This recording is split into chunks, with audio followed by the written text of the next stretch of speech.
Good morning, friends. Today I am going to do something special for you. From today, I am going to start reading Bhagavad Gita, and from chapter number 1, I am going to start. Every day, I will at least 30 minutes or 1 hour, I will study Bhagavad Gita, read Bhagavad Gita, and plus I will listen also because I want to uh, engage you with me to read together and grow together. So I will listen plus I will read together so I can understand every and each what's a verse with clarity. Clarity is very important. Okay, so going to start the timer, 30 minutes timer. Let's see. Okay, this is the Bhagavad Gita chapter number 1, verse number 1. I'm going to start it. Chapter 1. Observing the armies on the battlefield of Kurukshetra. Text 1.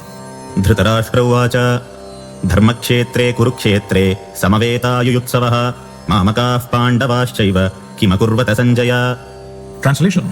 Dhritarashtra said, O Sanjaya, after my sons and the sons of Pandu assembled in the place of pilgrimage at Kurukshetra, desiring to fight, what did they do?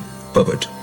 Bhagavad Gita is the widely read theistic science summarized in the Gita Mahatmya, glorification of the Gita. There it says that one should read Bhagavad Gita very scrutinizingly with the help of a person who is a devotee of Sri Krishna and try to understand it without personally motivated interpretation. The example of clear understanding is there in the Bhagavad Gita itself in the way the teaching is understood by Arjuna, who heard the Gita directly from the Lord. If someone is fortunate enough to understand Bhagavad Gita in that line of disciplic succession without motivated interpretation, then he surpasses all studies of Vedic wisdom and all scriptures of the world. One will find in the Bhagavad Gita all that is contained in other scriptures, but the reader will also find things which are not to be found elsewhere. That is the specific standard of the Gita. It is the perfect theistic science because it is directly spoken by the Supreme Personality of Godhead, Lord Sri Krishna. The topics discussed by Dhritarashtra and Sanjaya, as described in the Mahabharata, form the basic principle for this great philosophy. It is understood that this philosophy evolved in the battlefield of Kurukshetra, which is a sacred place of pilgrimage from the immemorial time of the Vedic age. It was spoken by the Lord when he was present personally on this planet for the guidance of mankind. The word Dharmakshetra, a place where religious rituals are performed, is significant because on the battlefield of Kurukshetra, the Supreme Personality of Godhead was present on the side of Arjuna. Dhritarashtra, the father of the Kurus, was highly doubtful about the possibility of his son's ultimate victory. In his doubt, he inquired from his secretary Sanjaya, what did they do? He was confident that both his sons and the sons of his younger brother Pandu were assembled in that field of Kurukshetra for a determined engagement of the war. Still, his inquiry was significant. He did not want a compromise between the cousins and brothers, and he wanted to be sure of the fate of his sons on the battlefield. Because the battle was arranged to be fought at Kurukshetra, which is mentioned elsewhere in the Vedas as a place of worship, even for the denizens of heaven, Dhritarashtra became very fearful about the influence of the holy place on the outcome of the battle. He knew very well that this would influence Arjuna and the sons of Pandu favorably, because by nature they were all virtuous. Sanjaya was a student of Vyasa. And therefore, by the mercy of Vyasa, Sanjaya was able to envision the battlefield of Kurukshetra even while he was in the room of Dhritarashtra. And so Dhritarashtra asked him about the situation on the battlefield. Both the Pandavas and the sons of Dhritarashtra belong to the same family, but Dhritarashtra's mind is disclosed herein. He deliberately claimed only his sons as Kurus, and he separated the sons of Pandu from the family heritage. One can thus understand the specific position of Dhritarashtra and his relationship with his nephews, the sons of Pandu. As in the paddy field, the unnecessary plans are taken out, so it is expected from the very beginning of these topics that in the religious field of Kurukshetra, where the father of religion, Sri Krishna, was present, the unwanted plans like Dhritarashtra's sons Duryodhana and others would be wiped out, and the thoroughly religious persons headed by Yudhishthira would be established by the Lord. This is the significance of the words Dharmakshetre and Kurukshetre, apart from their historical and Vedic importance. Text 2. Sanjaya Uvacha दृष्ट्वा तु पाण्डवानीकं व्यूढं दुर्योधनस्तदा आचार्यम् उपसंगम्य राजा वचनमब्रवीत्. Translation. Sanjaya said, O king, after looking over the army arranged in military formation by the sons of Pandu, King Duryodhana went to his teacher and spoke the following words. Purport. Dhritarashtra was blind from birth. Unfortunately, he was also bereft of spiritual vision. He knew very well that his sons were equally blind in the matter of religion, and he was sure that they could never reach an understanding with the Pandavas, who were all pious since birth. Still, he was doubtful about the influence of the place of pilgrimage, and Sanjaya could understand his motive in asking about the situation on the battlefield. Sanjaya wanted, therefore, to encourage the despondent king and thus assured him that his sons were not going to make any sort of compromise under the influence of the holy place. Sanjaya therefore informed the king that his son Duryodhana, after seeing the military force of the Pandavas, at once went to the commander-in-chief Dronacharya to inform him of the real position. Although Duryodhana is mentioned as the king, he still had to go to the commander on account of the seriousness of the situation. He was therefore quite fit to be a politician, but Duryodhana's diplomatic veneer could not disguise the fear he felt when he saw the military arrangement of the Pandavas. Text 3. Pashyetam Panduputrāṇām ācārya mahatīm jamūm vyūಢām Drupada putrena tava shishyena dhīmata. Translation. O my teacher, behold the great army of the sons of Pandu, so expertly arranged by your intelligent disciple, the son of Drupada. Purport. Duryodhana, a great diplomat, wanted to point out the defects of Dronacharya, the great Brahmana commander-in-chief. Dronacharya had some political quarrel with King Drupada, the father of Draupadi, who was Arjuna's wife. As a result of this quarrel, Drupada performed a great sacrifice, by which he received the benediction of having a son who would be able to kill Dronacharya. Dronacharya knew this perfectly well, and yet as a liberal Brahmana, he did not hesitate to impart all his military secrets when the son of Drupada, Drishtadyumna, was entrusted to him for military education. Now, on the battlefield of Kurukshetra, Drishtadyumna took the side of the Pandavas, and it was he who arranged for their military phalanx after having learned the art from Dronacharya. Duryodhana pointed out his mistake of Dronacharya's so that he might be alert and uncompromising in the fighting. By this, he wanted to point out also that he should not be similarly lenient in battle against the Pandavas, who were also Dronacharya's affectionate students. Arjuna especially was his most affectionate and brilliant student. Duryodhana also warned that such leniency in the fight would lead to defeat. Text 4. Atra Shura Maheshwasa Bhimarjuna Samayudhi Yuyudhano Viratascha Drupadascha Maharatah. Translation. Here, in this army are many heroic bowmen equal in fighting to Bhima and Arjuna, great fighters like Yuyudhana, Virata and Drupada. Purport. Even though Drishtadyumna was not a very important obstacle in the face of Dronacharya's very great power in the military art, there were many others who were causes of fear.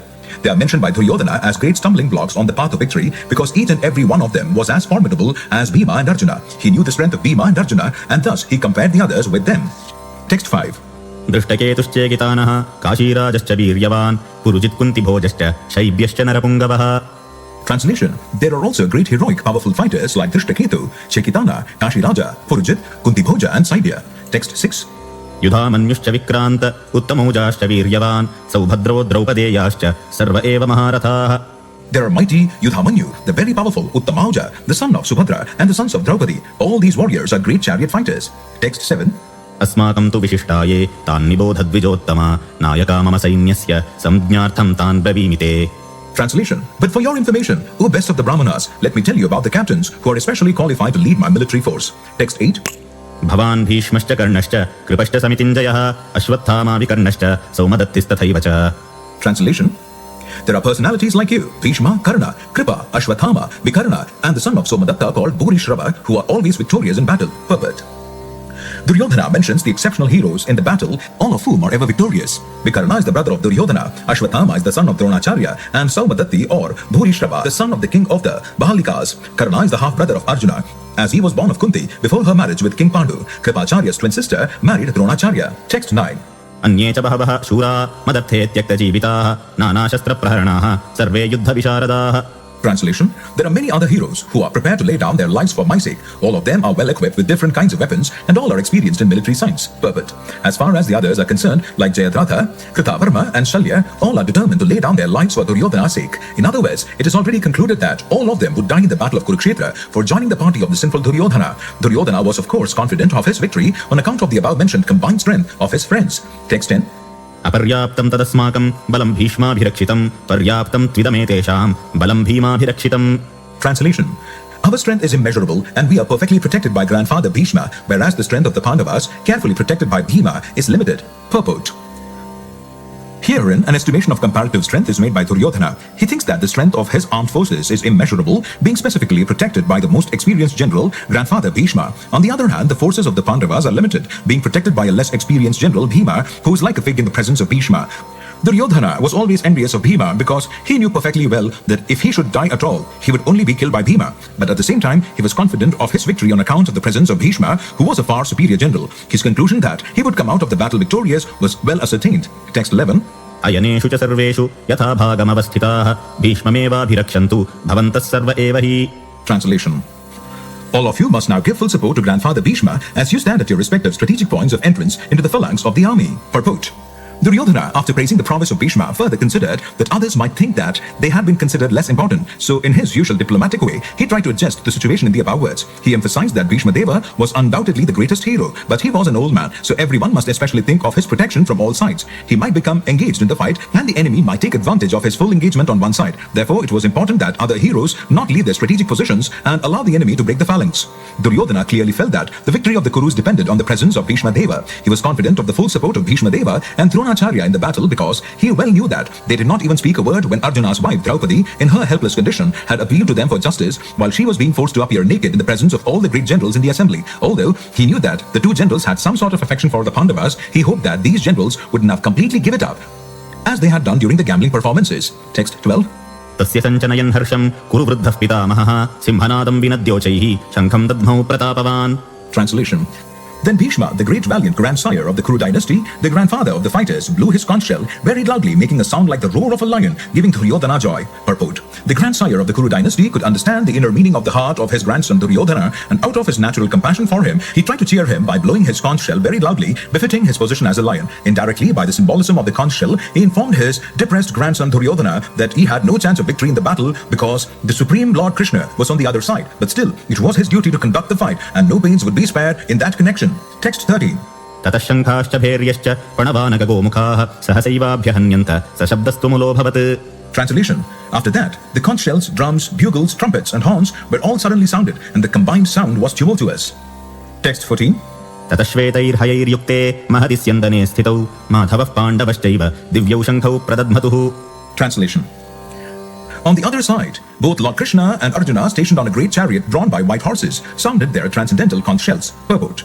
In contrast with the conch shell blown by Bhishma Deva, the conch shells in the hands of Krishna and Arjuna are described as transcendental. The sounding of the transcendental conch shells indicated that there was no hope of victory for the other side because Krishna was on the side of the Pandavas. Jayastu Pandu Putranam Yesham Pakshe Janardanaha. Victory is always with persons like the sons of Pandu because Lord Krishna is associated with them. And whenever and wherever the Lord is present, the goddess of fortune is also there because the goddess of fortune never lives alone without her husband. Therefore, victory and fortune were awaiting Arjuna as indicated by the transcendental sound produced by the conch shell of Vishnu or Lord Krishna. Besides that, the chariot on which both the friends were seated had been donated by Agni, the fire god, to Arjuna, and this indicated that this chariot was capable of conquering all sides wherever it was drawn over the three worlds. Text 15.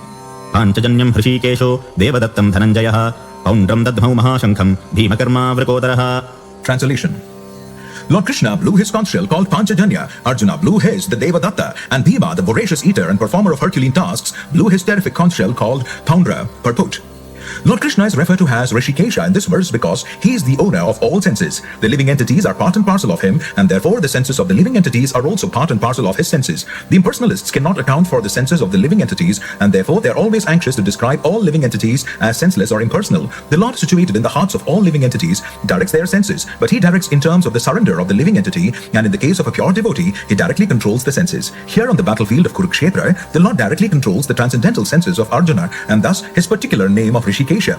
The Lord has different names according to his different activities. For example, his name is Madhusudana because he killed the demon of the name Madhu. His name is Govinda because he gives pleasure to the cows and to the senses. His name is Vasudeva because he appeared as the son of Vasudeva. His name is Devaki Nandana because he accepted Devaki as his mother. His name is Yashodanandana because he awarded his childhood pastimes to Yashoda at Vrindavana. His name is Parthasarathi because he worked as a charioteer of his friend Arjuna. Similarly, his name is Rishikesha because he gave direction to Arjuna on the battlefield of Kurukshetra. Arjuna is referred to as Dhananjaya in this verse because he helped his elder brother in fetching wealth when it was required by the king to make expenditures for different sacrifices. Similarly, Bhima is known as Vrukodhara because he could eat as voraciously as he could perform Herculean tasks such as killing the demon Hidimba. So the particular types of conch shell blown by the different personalities on the side of the Pandavas, beginning with the lords, were all very encouraging to the fighting soldiers. On the other side, there were no such credits, nor the presence of Lord Krishna, the supreme director, nor that of the goddess of fortune. So they were predestined to lose the battle, and that was the message announced by the sounds of the conch shells. Texts 16 to 18. अनन्तविजयं राजा कुन्तीपुत्रो युधिष्ठिरः नकुलः सह देवश्च सुघोषमणिपुष्पकौ काश्यश्च परमेश्वासः शिखण्डी च महारथः दृष्टद्युम्नो विराटश्च सात्यकिश्चापराजितः द्रुपदो द्रौपदेयाश्च सर्वशः पृथिवीपते सौभद्रश्च महाबाहुः शङ्खादद्मुः पृथक् पृथक्. Translation. King Yudhishthira, the son of Kunti, blew his conch shell, the Ananta Vijaya, and Nakula and Sahadeva blew the Sughosha and Manipushpaka. The great archer, the king of Kashi, the great fighter Shikhandi, Drishtadyumna, Virata, the unconquerable Satyaki, Drupada, the sons of Draupadi, and others, O king, such as the mighty armed son of Subhadra, all blew their respective conch shells. Purport. Sanjay informed King Dhritarashtra very tactfully that his unwise policy of deceiving the sons of Pandu and endeavoring to enthrone his own sons on the seat of the kingdom was not very laudable. The signs already clearly indicated that the whole Kuru dynasty would be killed in that great battle, beginning with the grandsire Bhishma down to the grandsons like Abhimanyu and others, including kings from many states of the world. All were present there and all were doomed. The whole catastrophe was due to King Dhritarashtra because he encouraged the policy followed by his sons. Text 19. सघोषोधार्तराष्ट्राणां हृदयानि व्यदारयत् नभश्च पृथिवीं चैव तुमुलोऽभ्यनुनादयन्. Translation. The blowing of these different conch shells became uproarious, vibrating both in the sky and on the earth. It shattered the hearts of the sons of Dhritarashtra. Purport. When Bhishma and the others on the side of Duryodhana blew their respective conch shells, there was no heartbreaking on the part of the Pandavas. Such occurrences are not mentioned, but in this particular verse, it is mentioned that the hearts of the sons of Dhritarashtra were shattered by the sounds vibrated by the Pandavas' party. This is due to the Pandavas and their confidence in Lord Krishna.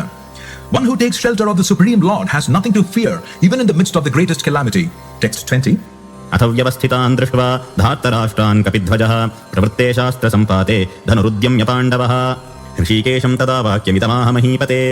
Translation. At that time, Arjuna, the son of Pandu, seated in the chariot bearing the flag marked with Hanuman, took up his bow and prepared to shoot his arrows. O king, after looking at the sons of Dhritarashtra drawn in military array, Arjuna then spoke to Lord Krishna these words. Purport. The battle was just about to begin. It is understood from the above statements that the sons of Dhritarashtra were more or less disheartened by the unexpected arrangement of military force by the Pandavas, who were guided by the direct instructions of Lord Krishna on the battlefield. The emblem of Hanuman on the flag of Arjuna is another sign of victory because Hanuman cooperated with Lord Rama in the battle between Rama and Ravana, and Lord Rama emerged victorious. Now both Rama and Hanuman were present on the chariot of Arjuna to help him. Lord Krishna is Rama himself, and wherever Lord Rama is, his eternal servitor Hanuman and his eternal consort Sita, the goddess of fortune, are present. Therefore Arjuna had no cause to fear any enemies whatsoever, and above all, the Lord of the senses, Lord Krishna, was personally present to give him direction. This all good counsel was available to Arjuna in the matter of executing the battle. In such auspicious conditions arranged by the Lord for his eternal devotee lay the signs of assured victory. Text 21 to 22. Arjun उवाच सेनयोरुभयोर्मध्ये रथं स्थापयमेच्युत यादवेतान् निरीक्ष्येऽहं योद्धुकामान् अवस्थितान् कैर्मया सह योद्धव्यम् अस्मिन् रणसमुद्यमे. Translation. Arjuna said, O infallible one, please draw my chariot between the two armies, so that I may see those present here who desire to fight and with whom I must contend in this great trial of arms. Purport. Although Lord Krishna is the Supreme Personality of Godhead, out of his causeless mercy, he was engaged in the service of his friend. He never fails in his affection for his devotees, and thus he is addressed herein as infallible. As charioteer, he had to carry out the orders of Arjuna, and since he did not hesitate to do so, he is addressed as infallible. Although he had accepted the position of a charioteer for his devotee, his supreme position was not challenged. In all circumstances, he is the Supreme Personality of Godhead, Rishikesha, the Lord of the total senses. The relationship between the Lord and his servitor is very sweet and transcendental. The servitor is always ready to render service to the Lord, and similarly, the Lord is always seeking an opportunity to render some service to the devotee. He takes greater pleasure in his pure devotees assuming the advantageous position of ordering him than he does in being the giver of orders. Since he is master, everyone is under his orders and no one is above him to order him. But when he finds that a pure devotee is ordering him, he obtains transcendental pleasure, although he is the infallible master of all circumstances. As a pure devotee of the Lord, Arjuna had no desire to fight with his cousins and brothers, but he was forced to come onto the battlefield by the obstinacy of Duryodhana, who was never agreeable to any peaceful negotiation. Therefore, he was very anxious to see who the leading persons present on the battlefield were. Although there was no question of a peacemaking endeavor on the battlefield, he wanted to see them again and to see how much they were bent upon demanding an unwanted war. Text 23.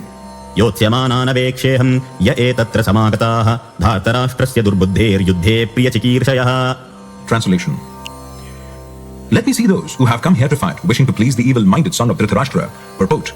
It was an open secret that Duryodhana wanted to usurp the kingdom of the Pandavas by evil plans in collaboration with his father Dhritarashtra. Therefore, all persons who had joined the side of Duryodhana must have been birds of the same feather. Arjuna wanted to see them on the battlefield before the fight was begun, just to learn who they were, but he had no intention of proposing peace negotiations with them. It was also a fact that he wanted to see them to make an estimate of the strength which he had to face, although he was quite confident of victory because Krishna was sitting by his side. Text 24. Sanjay उवाच एवमुक्तो हृषीकेशो गुडाकेशेन भारत सेनयोरुभयोर्मध्ये स्थापयित्वा रथोत्तमम्. Translation.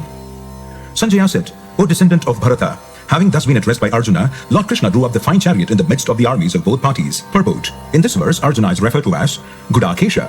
Gudaka means sleep, and one who conquers sleep is called Gudakesha. Sleep also means ignorance, so Arjuna conquered both sleep and ignorance because of his friendship with Krishna. As a great devotee of Krishna, he could not forget Krishna even for a moment, because that is the nature of a devotee. Either in waking or in sleep, a devotee of the Lord can never be free from thinking of Krishna's name, form, qualities and pastimes. Thus, a devotee of Krishna can conquer both sleep and ignorance simply by thinking of Krishna constantly. This is called Krishna consciousness or Samadhi. As Rishikesha, or the director of the senses and mind of every living entity, Krishna could understand Arjuna's purpose in placing the chariot in the midst of the armies. Thus, he did so and spoke as follows. Text 25. भीष्मद्रोण प्रमुखतः सर्वेषां च महीक्षिताम् उवाच Partha पश्यैतान् समवेतान् कुरूनिति. Translation. In the presence of Bhishma, Drona, and all the other chieftains of the world, the Lord said, "Just behold, Partha, all the Kurus assemble here." Purport: as the super soul of all living entities, Lord Krishna could understand what was going on in the mind of Arjuna. The use of the word Rishikesha in this connection indicates that he knew everything, and the word Partha, or the son of Kunti, or Pritha, is also similarly significant in reference to Arjuna. As a friend, he wanted to inform Arjuna that because Arjuna was the son of Pritha, the sister of his own father Vasudeva, he had agreed to be the charioteer of Arjuna. Now, what did Krishna mean when he told Arjuna to behold the Kurus? Did Arjuna want to stop there and not fight? Krishna never expected such things from the son of his aunt Pritha. The mind of Arjuna was thus predicted by the Lord in friendly joking. Text 26. तत्र पश्यत् स्थितान् पार्थः पितॄनथ पितामहान् आचार्यान् मातुलान् भ्रातन् पुत्रान् पौत्रान् सखींस्तथा श्वशुरान् सुहृदश्चैव सेनयोरुभयोरपि. Translation. There Arjuna could see, within the midst of the armies of both parties, his fathers, grandfathers, teachers, maternal uncles, brothers, sons, grandsons, friends, and also his fathers-in-law and well-wishers. Purport: on the battlefield, Arjuna could see all kinds of relatives. He could see persons like Bhuri Shrava, who were his father's contemporaries, grandfathers Bhishma and Somadatta, teachers like Dronacharya and Kripacharya, maternal uncles like Shalya and Shakuni, brothers like Duryodhana, sons like Lakshmana, friends like Ashwathama, well-wishers like Krutavarma, etc. He could see also the armies, which contained many of his friends. Text 27. तान् समीक्ष्य स कौन्तेयः सर्वान् बन्धून् अवस्थितान् कृपया परया विष्टो विषीदन्निदमब्रवीत्. Translation. When the son of Kunti, Arjuna, saw all these different grades of friends and relatives, he became overwhelmed with compassion and spoke thus. Text 28. Arjun उवाच दृष्टेमं स्वजनं कृष्ण युयुत्सं समुपस्थितं सीदन्ति मम गात्राणि मुखं च परिशुष्यति. Translation. Arjuna said, "My dear Krishna, seeing my friends and relatives present before me in such a fighting spirit, I feel the limbs of my body quivering and my mouth drying up." Purport: any man who has genuine devotion to the Lord has all the good qualities which are found in godly persons or in the demigods, whereas the non-devotee, however advanced he may be in material qualifications, by education and culture, lacks in godly qualities. As such, Arjuna, just after seeing his kinsmen, friends and relatives on the battlefield, was at once overwhelmed by compassion for them who had so decided to fight amongst themselves. As far as his soldiers were concerned, he was sympathetic from the beginning, but he felt compassion even for the soldiers of the opposite party, foreseeing their imminent death. And while he was so thinking, the limbs of his body began to quiver and his mouth became dry. He was more or less astonished to see their fighting spirit. Practically, the whole community, all blood relatives of Arjuna, had come to fight with him. This overwhelmed a kind devotee like Arjuna. Although it is not mentioned here, still one can easily imagine that not only were Arjuna's bodily limbs quivering and his mouth drying up, but he was also crying out of compassion. Such symptoms in Arjuna were not due to weakness, but to his soft-heartedness, a characteristic of a pure devotee of the Lord. It is said, therefore, यस्यास्ति भक्तिर्भगवत्यञ्चिना सर्वैर्गुणैस्तत्र समासते सुराः हरावभक्तस्य कुतो महद्गुणा मनोरथेन सति धावतो बहिः. one who has unflinching devotion for the personality of Godhead has all the good qualities of the demigods, but one who's not a devotee of the Lord has only material qualifications that are of little value. This is because he's hovering on the mental plane and is certain to be attracted by the glaring material energy. Srimad Bhagavatam, Canto 5, Chapter 18, Text 12. Text 29. वेपतुश्च शरीरे मे रोमहर्षश्च जायते गाण्डीवं स्रंसते हस्तात् त्वक्चैव परिदृश्यते. Translation. My whole body is trembling, my hair is standing on end, my bow, Gandhiva, is slipping from my hand, and my skin is burning. Purport.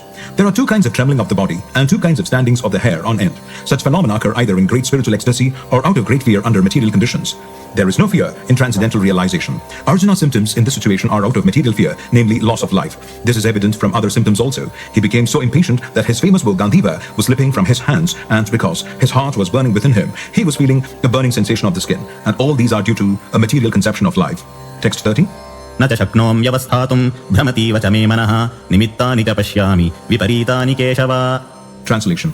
I'm now unable to stand here any longer. I'm forgetting myself, and my mind is reeling. I see only causes of misfortune. O Krishna, killer of the Kesi demon. Purport. Due to his impatience, Arjuna was unable to stay on the battlefield, and he was forgetting himself on account of this weakness of his mind. Excessive attachment for material things puts a man in such a bewildering condition of existence. Bhayam dvitiyabhiniveshatah syat. Srimad Bhagavatam, Canto 11, Chapter 2, Text 37. Such fearlessness and loss of mental equilibrium take place in persons who are too affected by material conditions. Arjuna envisioned only painful reverses in the battlefield. He would not be happy even by gaining victory over the foe. The words nimittani viparitani are significant. When a man sees only frustration in his expectations, he thinks, why am I here? Everyone is interested in himself and his own welfare. No one is interested in the Supreme Self. Arjuna is showing ignorance of his real self-interest by Krishna's will. One's real self-interest lies in Vishnu or Krishna. The conditioned soul forgets this and therefore suffers material pains. Arjuna thought that his victory in the battle would only be a cause of lamentation for him. Text 31. न च श्रेयोनुपश्यामि हत्वा स्वजनमावहे न काङ्क्षे विजयं कृष्ण न च राज्यं सुखानि च. Translation. I do not see how any good can come from killing my own kinsmen in this battle, nor can I, my dear Krishna, desire any subsequent victory, kingdom, or happiness. Purport. Without knowing that one's self-interest is in Vishnu or Krishna, conditioned souls are attracted by bodily relationships, hoping to be happy in such situations. In such a blind conception of life, they forget even the causes of material happiness. Arjuna appears to have even forgotten the moral codes for a Kshatriya. It is said that two kinds of men, namely the Kshatriya, who dies directly in front of the battlefield under Krishna's personal orders, and the person in the renounced order of life, who is absolutely devoted to spiritual culture, are eligible to enter into the sun globe, which is so powerful and dazzling. Arjuna is reluctant even to kill his enemies, let alone his relatives. He thinks that by killing his kinsmen, there would be no happiness in his life, and therefore he is not willing to fight, just as a person who does not feel hunger and is not inclined to cook. He has now decided to go into the forest and live a secluded life in frustration. But as a Kshatriya, he requires a kingdom for his subsistence, because the Kshatriyas cannot engage themselves in any other occupation. But Arjuna has no kingdom. Arjuna's sole opportunity for gaining a kingdom lies in fighting with his cousins and brothers and reclaiming the kingdom inherited from his father, which he does not like to do. Therefore, he considers himself fit to go to the forest to live a secluded life of frustration. Texts 32 to 35. किं no राज्येन Govind किं भोगैर्जीवितेन वा येषामर्थे काङ्क्षितं no राज्यं भोगाः सुखानि च त इमेव स्थिता युद्धे प्राणान् त्यक्त्वा धनानि च आचार्याः पितरः पुत्रास्तथैव च पितामहाः मातुलाः श्वशुराः पौत्राः श्यालाः सम्बन्धिनस्तथा एतान्न हन्तुमिच्छामि घ्नतोऽपि मधुसूदन अपि त्रैलोक्यराज्यस्य हेतोः किं नु मही कृते निहत्यधार्तराष्ट्रान्नः का प्रीतिः स्यात् Janardan. Translation. O Govinda, of what avail to us are a kingdom, happiness, or even life itself, when all those for whom we may desire them are now arrayed on this battlefield? O Madhusudana, when teachers, fathers, sons, grandfathers, maternal uncles, fathers-in-law, grandsons, brothers-in-law, and other relatives are ready to give up their lives and properties and are standing before me, why should I wish to kill them, even though they might otherwise kill me? O maintainer of all living entities, I am not prepared to fight with them, even in exchange for the three worlds, let alone this earth. What pleasure will be derived from killing the sons of Dhritarashtra? Purport. Arjuna has addressed Lord Krishna as Govinda because Krishna is the object of all pleasures for cows and the senses. By using this significant word, Arjuna indicates that Krishna should understand what will satisfy Arjuna's senses. But Govinda is not meant for satisfying our senses. If we try to satisfy the senses of Govinda, however, then automatically our own senses are satisfied. Materially, everyone wants to satisfy his senses, and he wants God to be the order supplier for such satisfaction. The Lord will satisfy the senses of the living entities as much as they deserve, but not to the extent that they may covet. But when one takes the opposite way, namely, when one tries to satisfy the senses of Govinda without desiring to satisfy one's own senses, then by the grace of Govinda, all desires of the living entity are satisfied. Arjuna's deep affection for community and family members is exhibited here partly due to his natural compassion for them. He is therefore not prepared to fight. Everyone wants to show his opulence to friends and relatives, but Arjuna fears that all his relatives and friends will be killed on the battlefield and he will be unable to share his opulence after victory. This is a typical calculation of material life. The transcendental life, however, is different. Since a devotee wants to satisfy the desires of the Lord, he can, Lord willing, accept all kinds of opulence for the service of the Lord. And if the Lord is not willing, he should not accept a farthing. Arjuna did not want to kill his relatives, and if there were any need to kill them, he desired that Krishna kill them personally. At this point, he did not know that Krishna had already killed them before their coming into the battlefield, and that he was only to become an instrument for Krishna. This fact is disclosed in following chapters. As a natural devotee of the Lord, Arjuna did not like to retaliate against his miscreant cousins and brothers, but it was the Lord's plan that they should all be killed. The devotee of the Lord does not retaliate against the wrongdoer, but the Lord does not tolerate any mischief done to the devotee by the miscreants. The Lord can excuse a person on his own account, but he excuses no one who has done harm to his devotees. Therefore, the Lord was determined to kill the miscreants, although Arjuna wanted to excuse them. Text 36. पापमेव श्रयेदस्मान् हत्वैतानाततायिनः तस्मान्नार्हा वयं हन्तु धार्तराष्ट्रान् सबान्धवान् स्वजनं हि कथं हत्वा सुखिनः स्याम Madhav. Translation. Sin will overcome us if we slay such aggressors. Therefore, it is not proper for us to kill the sons of Dhritarashtra and our friends. What should we gain, O Krishna, husband of the goddess of fortune, and how could we be happy by killing our own kinsmen? Purport. According to Vedic injunctions, there are 6 kinds of aggressors. 1. A poison giver. 2. One who sets fire to the house. 3. One who attacks with deadly weapons. 4. One who plunders riches. 5. One who occupies another's land. And 6. One who kidnaps a wife. Such aggressors are at once to be killed, and no sin is incurred by killing such aggressors. Such killing of aggressors is quite befitting any ordinary man, but Arjuna was not an ordinary man. He was saintly by character, and therefore he wanted to deal with them in saintliness. This kind of saintliness, however, is not for a Kshatriya. Although a responsible man in the administration of a state is required to be saintly, he should not be cowardly. For example, Lord Rama was so saintly that people even now are anxious to live in the kingdom of Lord Rama, Rama Rajya. But Lord Rama never showed any cowardice. Ravana was an aggressor against Rama because Ravana kidnapped Rama's wife Sita, but Lord Rama gave him sufficient lessons unparalleled in the history of the world. In Arjuna's case, however, one should consider the special type of aggressors, namely his own grandfather, own teacher, friends, sons, grandsons, etc. Because of them, Arjuna thought that he should not take the severe steps necessary against ordinary aggressors. Besides that, saintly persons are advised to forgive. Such injunctions for saintly persons are more important than any political emergency. Arjuna considered that rather than kill his own kinsmen for political reasons, it would be better to forgive them on grounds of religion and saintly behavior. He did not, therefore, consider such killing profitable simply for the matter of temporary bodily happiness. After all, kingdoms and pleasures derived therefrom are not permanent. So why should he risk his life and eternal salvation by killing his own kinsmen? Arjuna's addressing of Krishna as Madhava, or the husband of the goddess of fortune, is also significant in this connection. He wanted to point out to Krishna that, as husband of the goddess of fortune, he should not induce Arjuna to take up a matter which would ultimately bring about misfortune. Krishna, however, never brings misfortune to anyone, to say nothing of his devotees. Texts 37 to 38. यद्यप्येतेन पश्यन्ति लोभोपहतचेतसः कुलक्षयकृतं दोषं मित्रद्रोहे च पातकं कथं न ज्ञेयमस्माभिः पापादस्मान् निवर्तितुं कुलक्षयकृतं दोषं प्रपश्यद्भिर्जनार्दन. Translation: O Janardana, although these men, their hearts overtaken by greed, see no fault in killing one's family or quarreling with friends, why should we, who can see the crime in destroying a family, engage in these acts of sin? Purport: a Kshatriya is not supposed to refuse to battle or gamble when he is so invited by some rival party. Under such an obligation, Arjuna could not refuse to fight because he had been challenged by the party of Duryodhana. In this connection, Arjuna considered that the other party might be blind to the effects of such a challenge. Arjuna, however, could see the evil consequences and could not accept the challenge. Obligation is actually binding when the effect is good, but when the effect is otherwise, then no one can be bound. Considering all these pros and cons, Arjuna decided not to fight. Text 39. कुलक्षये प्रणश्यन्ति कुलधर्माः सनातनाः धर्मेण स्वे कुलं कृत्स्नमधर्मोऽभिभवत्युत. Translation: with the destruction of dynasty, the eternal family tradition is vanquished, and thus the rest of the family becomes involved in irreligion. Purport: in the system of the Varnashrama institution, there are many principles of religious traditions to help members of the family grow properly and attain spiritual values. The elder members are responsible for such purifying processes in the family, beginning from birth to death. But on the death of the elder members, such family traditions of purification may stop, and the remaining younger family members may develop irreligious habits and thereby lose their chance for spiritual salvation. Therefore, for no purpose should the elder members of the family be slain. Text 40. अधर्माभिभवात् Krishna प्रदुष्यन्ति कुलस्त्रियः स्त्रीषु दृष्टासु वार्णेय जायते वर्णसङ्करः. Translation: when irreligion is prominent in the family, O Krishna, the women of the family become polluted, and from the degradation of womanhood, O descendant of Vrishni, comes unwanted progeny. Purport: good population in human society is the basic principle for peace, prosperity, and spiritual progress in life. The Varnashrama religion's principles were so designed that the good population would prevail in society for the general spiritual progress of state and community. Such population depends on the chastity and faithfulness of its womanhood.